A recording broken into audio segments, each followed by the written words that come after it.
Absolute Duo is an anime released in the early 2015, and it belongs to the ecchi harem category. The show is underrated even in the fanservice community, and sadly for understandable reasons, I must admit.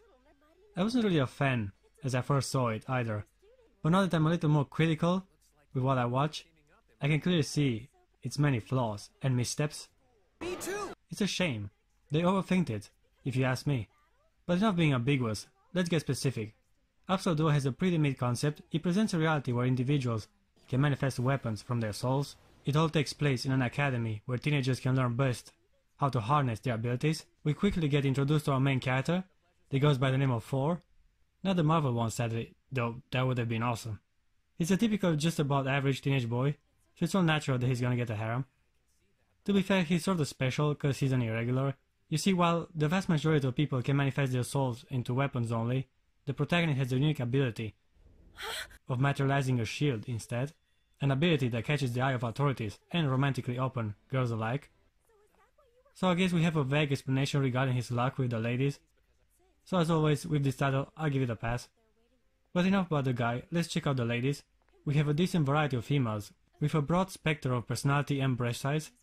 They are mostly well stacked, except for what I consider to be the main chick in the harem, and I'm talking about Julia Sigtuna. Ironically, she's from some region in Scandinavia, and yet she's the petite one. Kinda like Laura from Infinite Stratos. I mean, she was the German chick. How come she was the smallest one? Speaking of German, our protagonist Thor can actually mutter some words. Guten Abend. Ich konnte auch ein bisschen auf Deutsch reden, aber ich weiß nicht, wie viele von euch mich verstehen können. Dann spreche ich lieber weiter auf Englisch. Anyway, this academy I've previously mentioned places students in pair of two, you know, to achieve Absolute Duo. Basically going for a journey of learning and self-understanding to achieve your given potential, together with your chosen partner. Kinda like marriage, but less benefits and less protection. Anyway, Sigtuna ends up being Thora's partner, and in typical harem fashion, they get to share a room together. And as always, she just so happens to find her way into his bed to make the main character blush and run away in fear. Otherwise, she seems like a decent girl. Although fragile and silent, she's not timid and is determined to fight for what she wants and believes in. Yulia also stares a lot, which increases her cuteness level exponentially. Miyabi and Tomoe are the next beauties I'm going to introduce. They have partnered up together, and their personalities match perfectly. Miyabi is shy, insecure and fragile, while Tomoe is dominant, aggressive and strong. Clumsy, easily flustered, and always ending up in implausible, embarrassing positions. Tomoe slightly resembles a tsundere, as she's the one that confronts the protagonist the most. I thought you were a nice guy, but you're a perv and a dog! We also have a cosplay teacher with bunny ears. Would have preferred a cat, but yeah, I guess that works also. The pack is later on joined by Lily Bristol. I just transferred from the England campus. My name is Miss Bristol. Who is from England and also possesses special abilities. While Thor is an anomaly, she's an exception. Lily can materialize a projectile weapon, which for some reason makes her stronger than the most.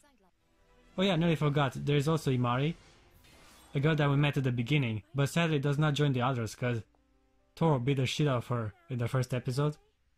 No wonder she fell in love with him. I mean, he does eat a lot of meat. Whoa, what are you eating? The Carnivore's Delight breakfast or something? That's not too healthy. A meal should be balanced with items from each food group, you know. What? Carnivore diet is the future, miss. According to the internet, it's the most nutritiously dense diet a man can have. Hooray! That aside, I do like how the protagonist reacts so honestly whenever he's backed into a corner or asks tough questions. He is self-aware and does not take himself that seriously. He knows he has flaws and shortcomings, and does not hide it. I'd say he's humble of all things.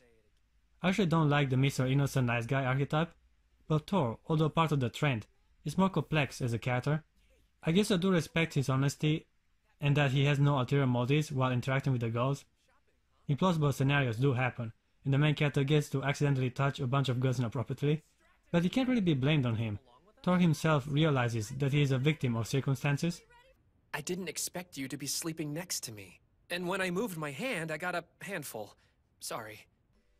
It's mostly the girls that are clumsy and make mistakes, or just random misunderstandings. that cannot in good reason be attributed to his intent. He just says what he thinks, even though he can be a little rude sometimes. Tell me what you really think, okay? Your beach mode seems to be the same as your bitch mode. Oh yeah? So then That aside, him and Yulia have good chemistry. You can see that they are good friends as they work well off each other, and it's painfully cute how innocent their relationship is. Okay, this was on the good side. Now it's time to list the negatives. Let's start with a minor, objective complaint. The art style kinda sucks. It isn't much different than the standard shonen one, making it bland and boring. It's just I've previously watched Yuna and the Hotter Hot Springs, and there is an obvious contrast in quality. The girls are fine, of course, regardless the animation, cause I'm not the one to complain about boobies, even if they are triangle shaped. Episode 6 is where there are some visible problems with the anime. The action is fine, I guess, and Lilith being overpowered wasn't much of a bother. It's just that the story makes no sense at this particular moment. There are these soldiers in full body armor that just intrude on the school supervised event without anyone noticing or making a fuss about it later on. That, and the main character takes dozens of real bullets to go on just fine with his life afterwards. Later on, kids get pushed in the water to swim dozens of miles to reach some island. Okay, Yulia can swim, and she had Thor to help her out, but what about the other guys? What if both members of a duo can't swim? Do they like drown? Does not seem well planned out if you ask me. There's a kunai, a type of throwing knife used by ninjas. Yeah, I've seen enough Naruto, sweetheart, to know that much. I don't like the need to have this dark, serious story running parallel with a romance comedy plot. It just does not fit. It feels like two different entities stuck together to make the anime something more than what its original premise permitted. Why? It would have been just fine with better action between teenagers with fantasy weapons, only thinking about getting laid in a safe school environment. Why bring this bigger-than-life threat to a more simplistic and charming story? Finding a partner that resonates with you, and by joining manifestation of your soul together to create an intimate bond and achieve absolute duo. We two shall remain bound together always, until death do us part. That premise alone could have been easily transpired in 24 episodes or more. It's just when 80% of the show is about a boy gaining his first experience interacting with girls, it sets up a peaceful tone where the emphasis is on character development rather than action or world building. But wait a minute. In episode 8 we actually get like a love confession from Miyabi. That's kinda innovative considering her character archetype. You know, the usual timid, sensitive brunette that is secretly in love with the protagonist. Miyabi has the tits, but character-wise fits right with the others. I really like you. It's a breath of fresh air, as the gimmick usually is for her to stay silent on her feelings till the show is over. So I might actually say that Miyabi had a character arc. Level with me, guys. At first she was timid and insecure to speak or even walk alone, for that matter. Then she meets Thor and a little bit of his confidence rubbed on her. Then being encouraged and helped by Tomoe, she was able to manifest her power. And by the end, Miyabi actually had the courage to confess her love. So yeah, she reached her potential and stayed true to her beliefs. But that all gets ruined, cause 2 episodes later she abandons her friends and exchanges her courage and determination for absolute power, going berserk on her friends, for who she made this stupid decision to begin with. Miyabi's probably been brainwashed. Miyabi wasn't that weak not to trust in herself. What are you doing with her character? This anime is such a mixed bag, going from teenagers dealing with their feelings to still uninteresting military operations. And I was wondering why I don't like this constant threat, and I realized there are harem anime with a more mature background story, with villains or calamities that they have to survive. But that's the main mission from the start, and the MC somehow always stuffing his face in boobies happens mainly in his free time. In Absolute Duo though, I couldn't care less about this weird plot involving the head mistress, because that's not what the anime was about until episode 9. There's also some epic boss fight between the blonde guy and our duo. While somewhat entertaining, I can't fully invest myself as I don't really know what's at stake here. All this exit, Rhine conference, robots and whatever are just so uninteresting necessary add-ons. It's like the background has taken control of the whole picture.